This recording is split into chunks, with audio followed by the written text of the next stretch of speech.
अल्हम्दुलिल्लाहिल्लज़ी लिहाज़ा वमा कुन्ना लिनहतदी लौला अन हदानल्लाह लक़द जाअत रुसुलु रब्बिना bill हक़्क़ि वस्सलातु वस्सलाम व तहिय्यतु वल इकराम अला सय्यदि अस्ल मा फिल वजूद सिरिल्लाहि फी कुल्लि मौजूद नुक़्तते दायरतिल वजूद साहिबिल लिवाइल हम्द वल मकामिल महमूद मौलाना व मौला सकलैन जद्दिल हसन वल हुसैन अबिल कासिम मुहम्मद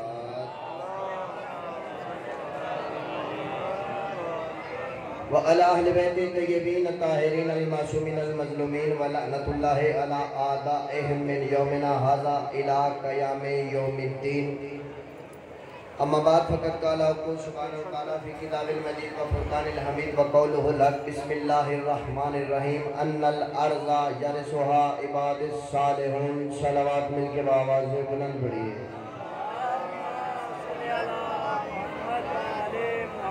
बिस्मिल्लाहिर्रहमानिर्रहीम अल्लाहुम्मा कुल्लि वलिय्यिकल हुज्जत इब्नुल हसन सलवातुका अलैहि व अला आबाइहि फ़ी हाज़िहि साअति व फ़ी कुल्लि साअत वलिय्यन व हाफ़िज़न व क़ाइदन व नासिरन व दलीलन व ऐना हत्ता तुस्किनहु अर्ज़क तौअन व तुमत्तिअहु फ़ीहा तवीला। बरे इलाहा पंजन पाक के करीम खालिक, जितने मोमिनीन जहाँ से जितने कदम चल के फर्श अज़ा पे आए हैं, हर हर कदम को इबादत में शुमार फरमा। बारे इलाहा परवरदिगारा, मेरे ज़िम्मे जितनी दुआएं लगाई गई हैं, जितनी झोलियाँ खाली हैं, आज एक मेरे भाई अहले सुन्नत से हैं गुलाम रसूल साहब, परवरदिगार ने उनको 4 बेटियाँ दी हैं, औलाद नरीना नहीं है। उन्होंने दुआ के लिए कहा, मुश्तबा भाई, फजल भाई और जितने मोमिनीन ने दुआओं के लिए कहा है, कहना चाहते थे नहीं कह सके, परवरदिगारा तुझे वास्ता है बीबी रुबाब की उजड़ी गोद का, तमाम झोलियों को आबाद फरमा। बारे इलाहा परवरदिगारा, मेरी मिल्लत के जवानों को मातमी और नमाजी बना, मेरी मिल्लत के जवानों को इमाम ज़माना की मार्फत हासिल करने और उनका नासिर बनने की तौफीक अता फरमा। बारे इलाहा, जहाँ कहीं भी दुनिया में सफ़े अज़ा फर्श अज़ा बिछ चुकी है, अपने हिफ्ज़ व अमान में रख। परवरदिगारा, हम वारिश के होते हुए बेवारिश कहला रहे हैं। परवरदिगारा, तेरी ज़ात करीम है, हमारे अमलों को न देख, अपनी करीमी को देख, हमारे आका व मौला के ज़हूर में ताजील फरमा। अल्लाहुम्मा सल्लि अला मुहम्मद व आले मुहम्मद। सलावत पढ़ेंगे मेरे जवाब आवाज़।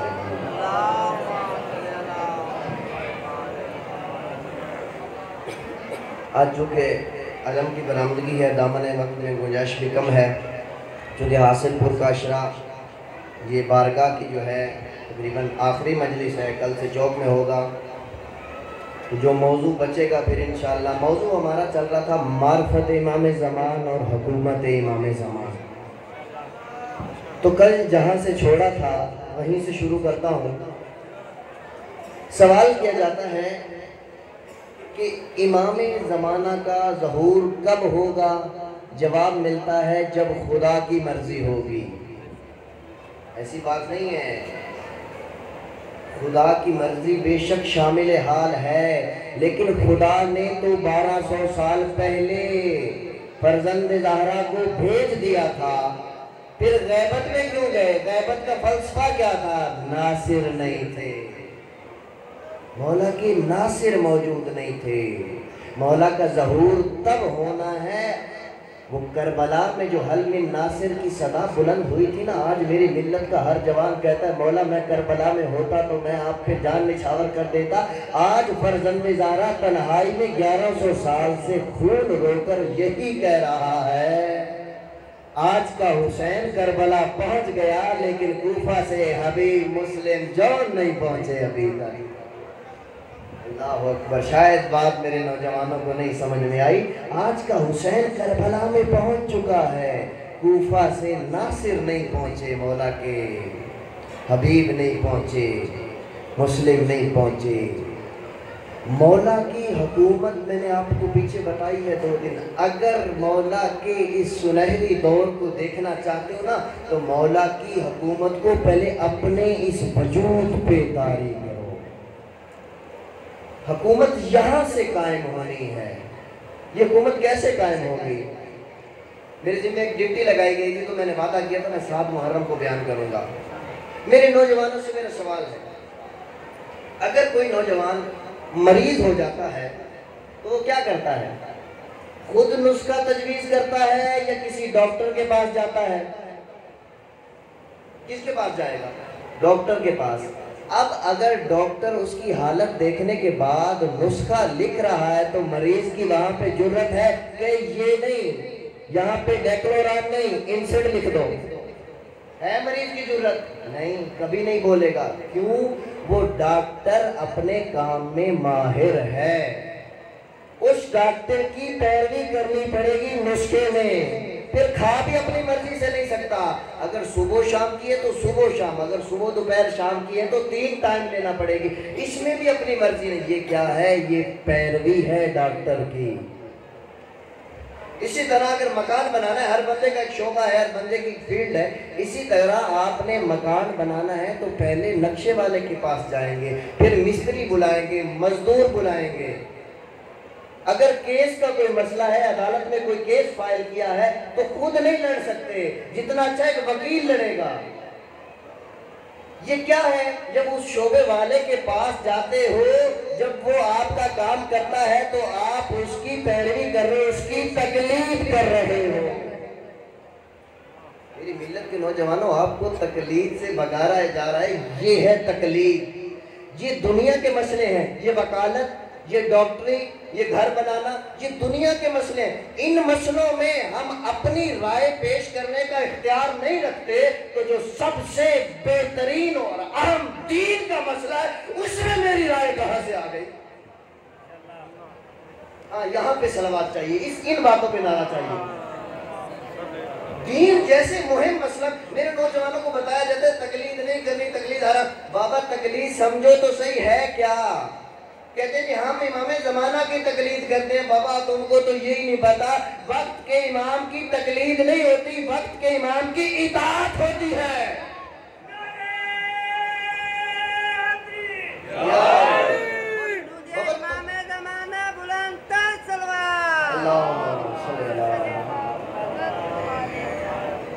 बाबा तकलीद कोई बैत का नाम नहीं है। वो जो मर्जे मुजतहिद बैठा है, उसने स्पेशलाइजेशन किया है 7 चीजों में। ऐसे नहीं बन जाता मुजतहिद, 7 चीजों में पीएचडी करनी पड़ती है, डॉक्टरेट करनी पड़ती है, फिर जाके नाम के साथ मुजतहिद लिखा जाता है। ये तकलीद कोई बैत नहीं है, इताअत नहीं है। जैसे डॉक्टर के पास जाके नुस्खा लिखवाया था, मिस्त्री से मकान बनवाया था, ऐसे ही जब दीन में कोई मुश्किल पेश आ गई तो जाना है मुजतहिद के दरवाजे पे। हमें बता रसूल खुदा ने और 12 आइमा ने जो तालीम तुम्हें दी है, कुरान और हदीस से जो तुमने हाफिज किया, हमें फतवा दो।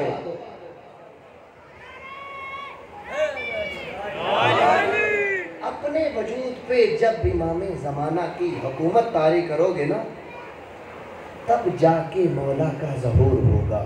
ये मौजू बहुत वसी है और हमारे पास टाइम बहुत शॉर्ट है। आगे मोहसिन कराती का नाम आपने सुना है? जिन नौजवानों ने नहीं सुना, आगे मोहसिन कराती मुफस्सिर कुरान है और इस वक्त हयात है, जो अपने वजूद पर हुकूमत वक्त इमाम तारी करते हैं, जिनकी रज़ाओं में अपने मौला की रज़ा शामिल हो जाती है। तो कल वाली बात, अपनी रज़ाएं, अपनी मंशा, अपनी फ़िक्रें जब इमाम के ताबे कर दोगे ना, तो अगला मरहला है मौला अपने खादिम के तौर पे चुन लेंगे, ड्यूटियाँ लगाएंगे। और जब आप इस मंजिल से आगे बढ़ेंगे तो मौला आपकी फिक्रों का, आपकी सोचों का भी ख्याल रखेंगे। अगर मोहसिन कराती कहते हैं कि मैं उम्रे पर सऊदी अरब में मौजूद था, मदीने के करीब था हमारा होटल। होटल में खाना खाने के लिए डाइनिंग हॉल में जब मैं आया, 18 ज़िलहज का दिन था। मैंने सोचा ये होटल के जो वेटर हैं, काम करने वाले हैं, क्यों ना आज इनको ईदी दी जाए। कि पूछेंगे कि ईदी किस चीज़ की है, मैं बताऊंगा गदीर की है। गदीर क्या है? मेरे मौला की विलायत का ऐलान है। क्यों ना इनको ईदी दी जाए। क्या दिया जाए? सोचा मैं बाहर जाता हूँ, जाके ना इनके लिए लिबास खरीद के लाता हूँ। अब जेब में हाथ डाला, पैसे नहीं है, इधर देखा, पैसे नहीं है, अब हसरत लेके दिल में बैठ गए, हसरत लेके दिल में बैठ गए। जब मौला से आपका राब्ता होगा, मौला आपकी सोचो फिक्रों का भी ख्याल रखेंगे। अब हसरत दिल में है, ये कहते मैं खाना खाना शुरू कर दिया कि पैसे होते तो मैं ईदी देता। अब सामने वाली टेबल पे एक बंदा बैठा था जो कब से जो है आगा मोहसिन कराती को देखता जा रहा है। कुछ देर के बाद करीब आया, आके कहता है आगा मोहसिन कराती, मैं आपको जानता हूँ, आप मुझे नहीं जानते, मैं तो एक गुमनाम सी शख्सियत हूँ। आपकी शख्सियत आलम इस्लाम में जो है मुफस्सिर कुरान के नाम से जानी जाती है। अभी ये होटल के जो नौकर है ना, खादिम है, आपका शुक्रिया अदा करेंगे। आपने हैरान नहीं होना, आपने कहना हाँ तुमको मुबारक हो। किस बात का शुक्रिया, किस लिए शुक्रिया? ये कहता है मैंने थोड़ी देर पहले मेरे दिल में अचानक ख्याल आया, मौला सोचो को भी जान, मेरे दिल में ख्याल आया कि आज 18 जिलहज है, मैं इनको ईदी दूँ। मैं गया हूँ बाहर से जाके इन सब के लिए लिबास लिए हैं, अच्छी सी पैकिंग की है। अब मैंने सोचा मैं तो एक गुमनाम हूँ, ये सामने आगा मोहसिन कराती बैठे हैं, मैंने इन सब को कहा कि आगा मोहसिन कराती की तरफ से आपको ईदी मिली है, ये आके आपका शुक्रिया अदा आपका शुक्रिया अदा करेंगे। आगा मोहसिन कराती हैरान होते हैं, वक्त के इमाम, हमारा इतना ख्याल हम दिल में सोचते हैं और वो सोचे पूरी होने का सबब फराहम कर देते हैं। सलावत पढ़ेंगे मिलके आवाज़ बुलंद।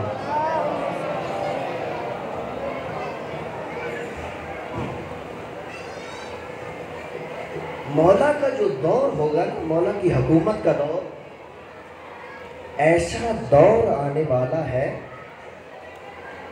कि लेने वाला हाथ नजर नहीं आएगा, हर हाथ देने वाला होगा।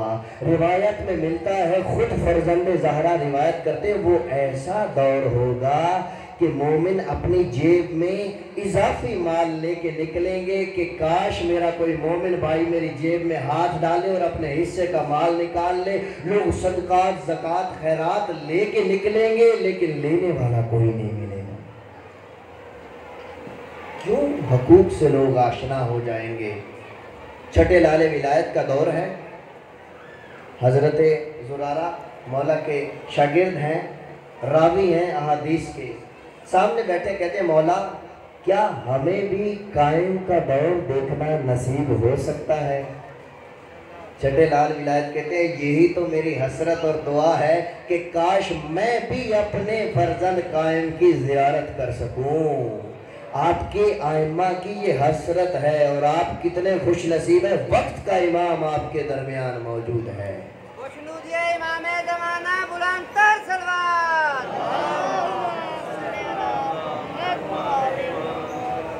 ज़ुरारा ने सवाल किया मौला कोई ऐसा अमल हो सकता है? मौला फरमाते हाँ, एक दुआ तालीम दी है मौला ने, दुआ का नाम है दुआए अहद। ये अहदो पैमान है। मौला फरमाते हैं ज़ुरारा याद रख, अगर कोई मोमिन लगातार 40 दिन दुआए अहद पढ़ेगा, सुबह की नमाज के बाद दुआए अहद क्या है? अपने मौला के हाथों पे हाथ रख के रोज़ाना तजदीद बैत है। 40 दिन जब कोई बंदा रोज़ाना दुआए अहद पढ़ लेगा तो जब वक्त के इमाम का ज़हूर होगा ना, तो उस वक़्त सदा आएगी, फरिश्ते उसकी कब्र पे आके कहेंगे ऐ बंदा खुदा, ऐ मर्द मोमिन, तू सारी ज़िंदगी दुआए अहद पढ़ता रहा, आज तेरे वारिस का ज़हूर हो गया, खुदा ने तुझे इख्तियार दिया, चाहे तो कब्र की नेमतों में रहे, चाहे तो वारिस का नासिर बन। दुआए अहद का अमल, 40 दिन का अमल।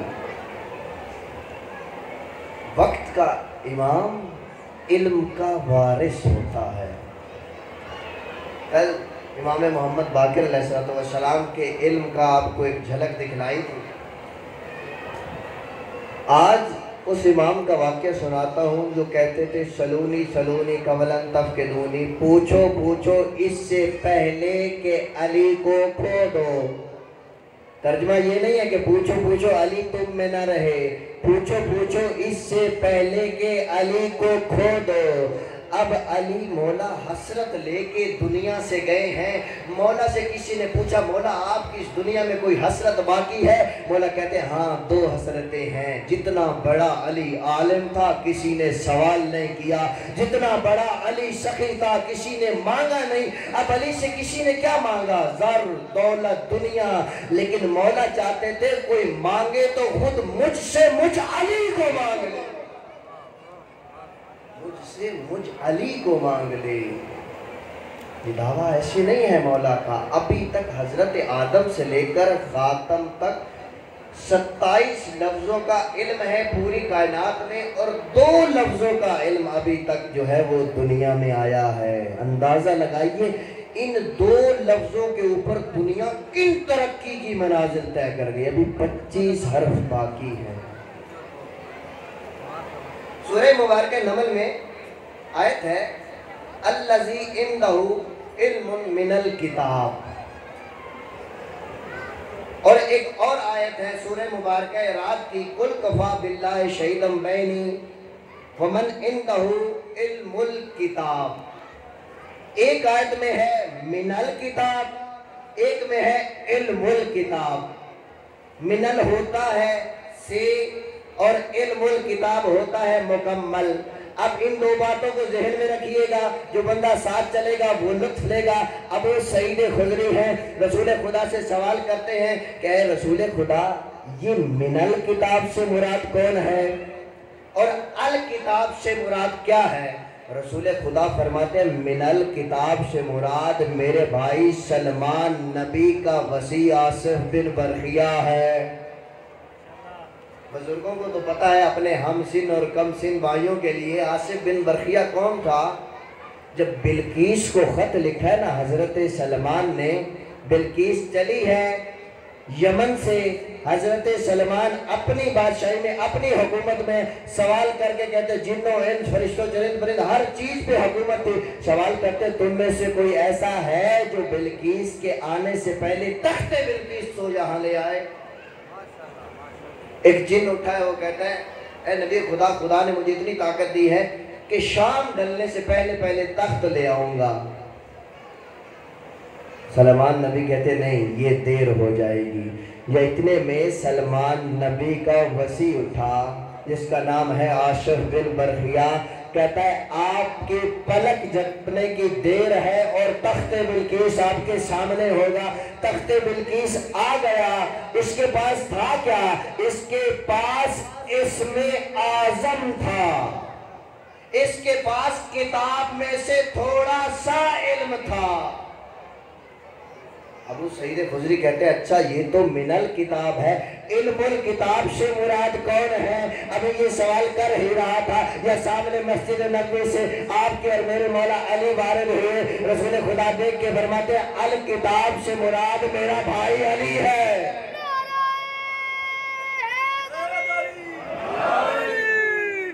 कैसा इल्म है मेरे मौला का। एक मरतबा सलमान और सलमान के मौला जा रहे हैं, एक वादी से गुजरे, देखा चूंटियां जा रही थी।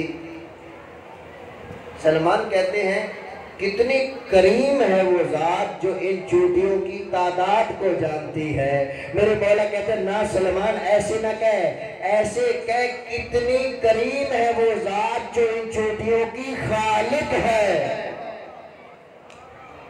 मौला तो इन चूंटियों की तादाद, सलमान अभी मार्फत में पीछे हो, इन चूंटियों की तादाद तो मैं अली भी जानता हूँ, बल्कि मैं ये भी जानता हूँ इनमें से नर कितनी है और मादा कितनी है, कौन कौन सी मिल्लत से है, कौन कौन सी कौन से है, कहाँ से है। मौला की जुबान से ये जुमले निकलने थे या अलग अलग होना शुरू हो गई। सलमान पूछते मौला ये क्या हुआ, ये अलग अलग क्यों हो रही है? मौला मुस्कुरा के कहते सलमान मैं हूँ वक्त की हुज्जत साहिबे अम्र, मेरे मुंह से लफ्ज निकले, चोटियों ने इताद में माता एक तरफ नारे एक तरफ।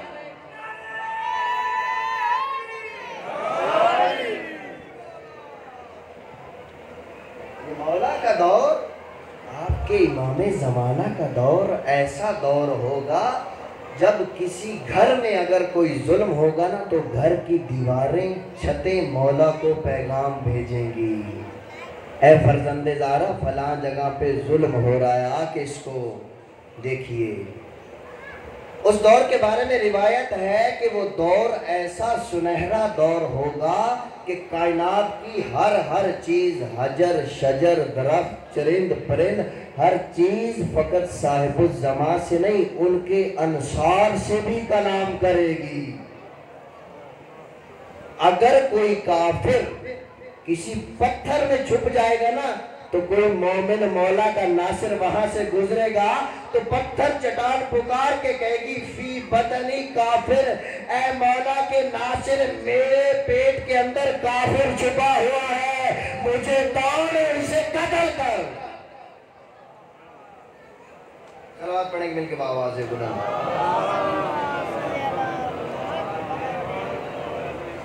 मौला आपको तन्हा नहीं छोड़ते किसी भी हाल में। जब मौला से आपका राब्ता हो जाएगा ना, शेख मुफीद अलैहिर्रहमा का दौर है, कोशिश कर रहा हूँ कि थोड़ा मौजू को आज करीब कर लूँ, इसीलिए इसी तरफ जा रहा हूँ। शेख मुफीद अलैहिर्रहमा मसनद फतवा पे बैठे हैं, एक बंदा आया आके सवाल किया कि आगा एक मस्तूर है, खातून है, उसका इंतकाल हो गया है, उसके पेट में बच्चा है और वो बच्चा जिंदा है, तो फतवा दीजिए क्या खातून का पेट चाक करके बच्चा निकाल लें या वैसे ही दफना दें। शेख मुफीद अलैहिर्रहमा ने कहा कि ये अभी तक मेरे मुताबिक जो फतवा है वो यही है कि ऐसे ही दफना दो। वो लोग गए, अभी रास्ते में थे कि वहाँ पे उनकी एक शख्स से मुलाकात हुई। अब मसला पूछ के चले जिनका राब्ता वक्त के इमाम से होता है, वक्त के इमाम आपकी सोचों से भी आगाह हैं। जब राब्ता आपका अपने वक्त के इमाम से होगा, वो चले गए। कुछ अरसा के बाद कोई बंदा दोबारा वापस आया, उसने हाथ पकड़ा हुआ था एक बच्चे का।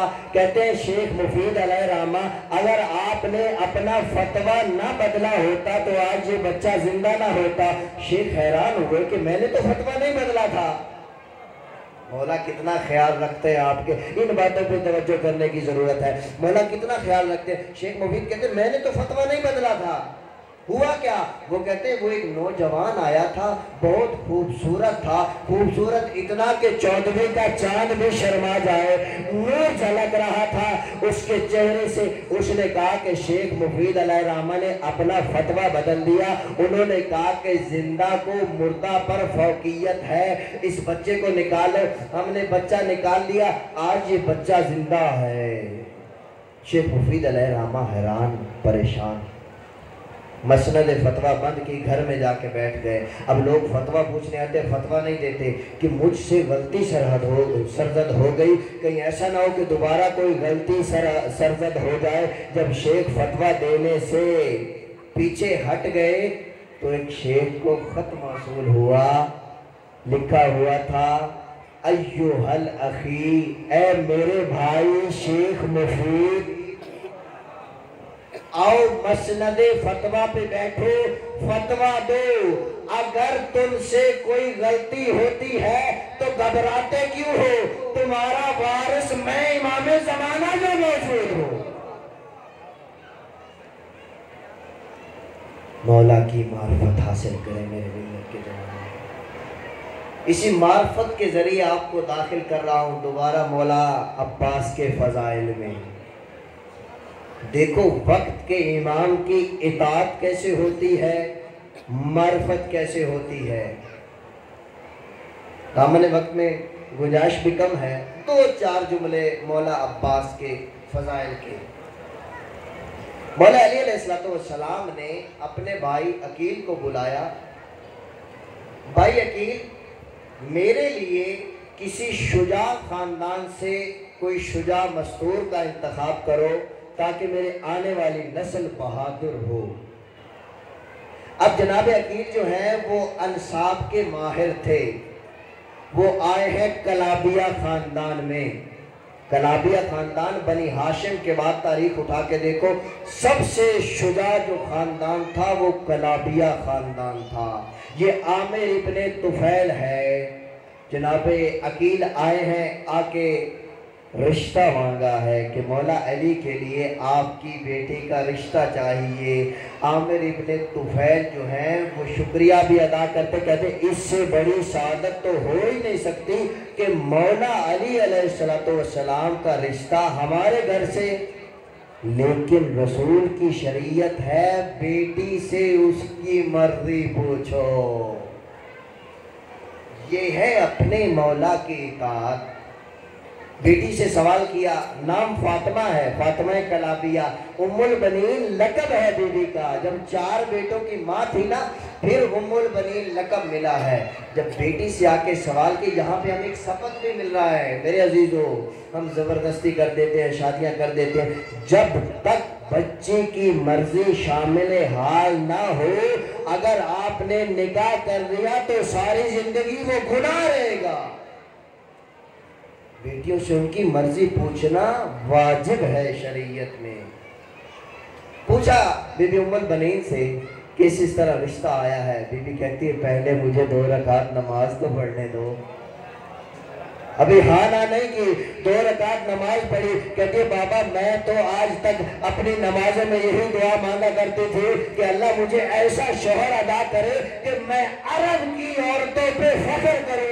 अब तो मेरा दिल चाहता है मैं आसमान में परवाज करूं और कहूं मन मिसली है कोई मत जैसा कि मैं अली की गलीजी में। अच्छा, रिश्ता तय हुआ, दुल्हन बन गई बीबी। अब जब आई है ना, दरवाजे पे बीबी ने कदम नहीं रखा, बोसा दिया है दहलीज ज़हरा को। यहाँ से वफाएं शुरू हो रही हैं। बोसा दिया दहलीज ज़हरा को, बोसा देकर फिर अंदर दाखिल हुई। एक तरफ से मौला हुसैन ने पकड़ा, एक तरफ से मौला हसन ने पकड़ा। कहा अम्मा, बीबी ने कदमों पे हाथ लगाए, ना शहजादे मुझे अम्मा ना कहना, मैं तुम्हारी कनीज बन के इस घर में आई हूँ। अल्लाह अकबर, मैं तुम्हारी कनीज बन के इस घर में आई हूँ। ये बीबी के फजाइल थे। ये मौला का अलम लगा हुआ है आपके सामने, देखिए कि मौला का अलम। अब आप हैं मुल्क पाकिस्तान के बशिंदे, बिस्मिल्लाह। हमारे भाई तशरीफ़ लाए हैं, आका सिस्तानी और आका रहबर मुअज़्ज़म का फतवा है। वो कहते हैं कि अहले सुन्नत हमारे भाई नहीं हमारी जान है। इनकी सेहत व सलामती के लिए सलावत पढ़िएगा। अब आप हैं मुल्क पाकिस्तान के बाशिंदे, अगर आप किसी और जगह पे जाके किसी और मुल्क में अपने घर पे पाकिस्तान का अलम लगाएंगे तो फौरन पुलिस आपके दरवाजे पे आएगी कि भाई ये अलम क्यों यहाँ पे लगाया। तवज्जो कीजिएगा, फज़ाइल का आखिरी जुमला, ये अलम आपने यहाँ पे, ये परचम अपने मुल्क का, अपनी कंट्री का यहाँ पे क्यों लगाया। किसी और मुल्क में सिफारत खाने के, किसी और मुल्क में दूसरे मुल्क का परचम लगाने की इजाजत नहीं है। आपके मौला गाजी को गाजी क्यों कहते हैं? क्योंकि जब जंग होती है तो या इंसान शहीद होता है या गाजी बनता है। मौला गाजी तो हो गए थे ना करबला में शहीद, तो आज गाजी अब्बास पूरी दुनिया में क्यों कहा जाता है? इसलिए कहा जाता है कि यही तो वो अलम है, कायनात के किसी कोने में भी जाके लगाओगे कोई नहीं रोकेगा, जो भी देखेगा यही कहेगा ये गाजी अब्बास।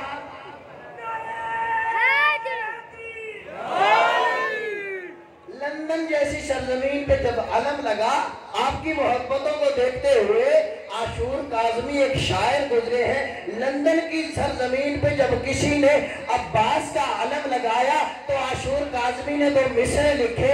वो कहते हैं हुसैन का लुत्फ है कि ज़ैनब का करम। जब तक सारे तवज्जो नहीं करोगे अगला मिसरा नहीं पढ़ूंगा।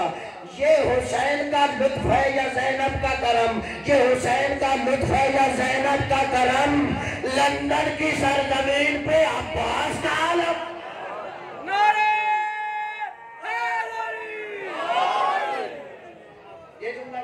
नजर। जिस घर में हुस्न की कमी हो ना, वहाँ एक खूबसूरत बच्चा पैदा हो जाए, हुस्न का शाहकार बन जाता है। और जिस घर का हर फर्द चांद हो, जो पहुंचे हैं मेरा सलाम है, जिस घर का हर फर्द चांद हो, जिस घर का पहला वो हो जो फख्रे यूसुफ हो, जिस घर का हर फर्द चांद हो, जिस घर का कोई फर्द अली मुर्तजा हो कि जिसको देख के चांद भी शर्मा जाए, जिस घर का हर फर्द चांद हो, जिस घर का हर फर्द चांद हो, और वो सारे के सारे चांद जिसे देख के सूरज की तरह जगमगा उठे, उस कमरे बनी हाशिम को अब्बास। जी आप सलामत हैं। दामन वक्त में गुजारिश न रही। हाँ ये क्या है, ये मदीना है। ये कौन है? ये बशीर इब्ने यसलम है। ये क्या कह रहा है? बशीर कह रहा है अला या अहला यसरिब कद कुतल हुसैन बे करबला। ए यसरब वालों, हुसैन करबला में शहीद हो गए। बशीर इतना बता, ये तो मदीना है, यसरब तो पुराना नाम था, तो इसको यसरब क्यों कह रहा है? अला या अहला यसरब। अल्लाह जाने बशीर यही जवाब दे, तुम्हें नहीं मालूम ये मदीना तब था जब 40 घरों की हवेली पे ताला नहीं था, जब मेरा आका मौला हुसैन बादशाह था। आज जब हुसैन न रहे तो ये कैसा मदीना, इसका नाम पलटा के यसरब कर दो। आपने और मैंने तो बड़े आराम, मैंने आराम से पढ़ा, आपने आराम से सुन लिया। ये आवाज़ पड़ी है बीबी उम्मुल बनीन के कानों पे। ज़ईफ़ा हो चुकी थी, आंखों की बिनाई कमज़ोर थी, या सदा दी फजल फजल मेरे करीब आ, जी दादी अम्मा फजल मेरे करीब आ। ये कैसा ऐलान है अम्मा? कोई ऐलान हो रहे हैं। मेरा बुर्का लेके सर पे चादर रखी, आई है मदीने की गली में। बीबी ने कहा बशीर क्या ऐलान कर रहा था, जरा दोबारा बताना। कहता अदा या अहला यसरिब कद कुतिल हुसैन बे करबला। बीबी कहती है बशीर बता ये कौन सा हुसैन है जिसका तू ऐलान कर रहा है? बशीर कहता है ज़ईफ़ा न खुद रो न मुझे रुला, ये रसूल का नवासा हुसैन है। अब जो बीबी ऐसा की टेक पे खड़ी थी ना, जमीन पे बैठ गई, जमीन पे हाथ मार के कहते बशीर तुझे नहीं पता, तू क्या कह रहा है? जरा सोच तो सही, मैंने अब्बास साथ भेजा था। आवाज़ों को बुलंद करना है, आवाज़ों को बुलंद करना आज वफाओं के सुल्तान का मसाइब है। अपनी आवाज़ों को नीचे न रखना। ये हसरत है बीबी ज़ैनब की। जवान नहीं रोते, जब रोते हैं 40-40 साल खून रोते हैं। अज़ादारों बीबी कहती है मैंने अब्बास को साथ भेजा था। बशीर कहता है बीबी आप कौन है? बीबी कहती है वही तो हूँ जिसने अब्बास को पाल के हुसैन के हवाले किया है। अब बशीर ने मुंह दूसरी तरफ किया, रुख फेर के कहता है बीबी मुझे माफ करना, मैंने पहचाना नहीं था, मैंने पहचाना नहीं था। बीबी बीबी फकत इतना सुन लीजिए, पहले आपका अब्बास दीन से जमीन पे आया, फिर हुसैन। बशीर मैं कैसे मान लूं? अब्बास की रगों में कलाबिया और हैदरी खानदान का खून था। अब्बास की तो हजारों पे निगाह नहीं पड़ती थी। अब्बास जिसकी तरफ निगाह करता था उसका पिता पानी हो जाता था। मैंने अब्बास को पाला, मैं कैसे पाल लूं? बशीर कहता बीबी ना खुद रो ना मुझे रोला। अब्बास के सर में एक गुर्ज लगा। बीबी कहती है तुझे पता ही नहीं, तू तो अब्बास को जानता ही नहीं। अब्बास का सिन 7 साल का था। अब्बास 2 उंगलियों से गुर्ज को उठा के फेंक देता था। हाय ये मदीना है। आगे का मसाइल मैंने जाकिर साहब के लिए छोड़ दिया। जाकिर साहब आपको सुनाएंगे कि सकीना का माशकी पानी लेने गया, वापस कैसे आया। हाँ ये क्या है? ये बाज़ार कूफा है। हाँ ये क्या है? ये बाज़ार शाम है। सैयद सज्जाद कमर में लंगर, पाँव में बेड़ियाँ, गर्दन में खारदार तौक, बैठे हैं एक जगह। या एक बंदे ने आकर कहा कि बागियों को खुदा ने कत्ल किया। सैयद सज्जाद कहते हैं बंदा खुदा तूने कुरान नहीं पढ़ा? हाँ पढ़ा है। सूरह शूरा नहीं पढ़ी? पढ़ी है। जरा इसकी तिलावत तो कर। जब वो इस आयत पे पहुंचा ना, कुल ला अस्अलुकुम अलैहि अजरन इल्लल मवद्दता फिल कुर्बा, कहा ये जो कुर्बा का लफ्ज है ना वो हम हैं। अल्लाहु अकबर। मोमिन था, तड़प के मौला के कदमों पर गिरा। सैयद सज्जाद जब आखिरी बार आपको देखा था तो दाढ़ी सफेद थी, बाल स्याह थे, आप जवान थे, ये क्या हो गया? मौला कहते न खुद रो न मुझे रुला, मुझे कूफा और शाम के मोड़ों ने सैयद सज्जाद को ज़ईफ कर दिया। अब इस शख्स ने सवाल किया, आपके साथ तो आपके चचा अब्बास भी थे, इधर से अब्बास का नाम आया, सैयद सज्जाद जंजीरें समेट के अपनी जगह से खड़े हुए। इसने फिर बाद में मौला अब्बास का नाम लिया, सैयद सज्जाद फिर बड़ी मुश्किल से उठे। इसने कहा, सैयद सज्जाद आप वक्त के इमाम हैं, मौला अब्बास इमाम भी नहीं थे, आप बार बार खड़े क्यों हो जाते हैं? संभालना अपने जिगर। सैयद सज्जाद रो के कहते, मेरे चचा की वफाएं इतनी थी, हाय मेरे चचा की वफाएं इतनी थी कि इमाम हूँ, लेकिन मेरा दिल करता है हर मर्तबा एहतराम में सज्जाद खड़ा हो। अजरों को मल्लाह, अजरों को मल्लाह, अपनी आवाज़ों को बुलंद रखना। कहता है ये शख्स सवाल करता है कि मौला मुझे ये बताइए, आप वक्त के इमाम हैं, आप वक्त के इमाम हैं, ये बताइए मुझे ये सरों को तारुफ कराइए। सैयद सज्जाद बताते जाते हैं, ये मेरे बाबा मजलूम हुसैन का सर है, ये अली अकबर है, ये हबीब इब्ने मज़ाहिर है, ये मुस्लिम इब्ने असदा है, ये बनी हाशिम के औनो मोहम्मद। सरों का तारुफ करवाते रहे। अब ये बंदा पुकार के कहता है, सैयद सज्जाद जिसके एहतराम में खड़े होते, अब नाम नहीं लिया, देख रहा था थका हुआ इमाम है, कितनी बार उठेगा, जिसका एहतराम में अभी तक खड़े हो रहे थे ना, उसका सर कहाँ है? अब सैयद सज्जाद के आंखों से गोर जारे हुआ, रो के कहते, वो सामने घोड़े की गर्दन में दे आए, वफाओं पे मेरे माँ बाप कुर्बान। घोड़े की गर्दन में देखा एक रस्सी थी, मेरा अब्बास का सर था, घोड़ा चलता जाता था, कभी इस पाँव के साथ, कभी इस पाँव के साथ, सवाल करो ये हर सर तो करबला से जला था, नो के नेजा पे था, ये घोड़े की गर्दन में क्यों आया? ये इसलिए सैयद सज्जाद कहते हैं, मेरे चचा को गैरत इतनी थी, नो के नेजा पे सवार करते थे, जब भी आलिया के खुले सर पे निगाह पड़ती थी, मेरे चचा का चरणों के नेजा से जमीन पे गिरता था। जब ये मलून थक गए, एक रस्सी ली, अल्लाह जाने किस चीज के साथ मिनलोज इस गांठ से गुजारा, इधर से निकाला, घोड़े की गर्दन में बांधा। अब ये मंजर जब बीबी आलिया ने देखा, मुंह किया मदीने की तरफ, आना देख तेरा दीन बच गया, जिसको मैंने झोली में पाला है, मेरा अब्बास घोड़े की गर्दन में।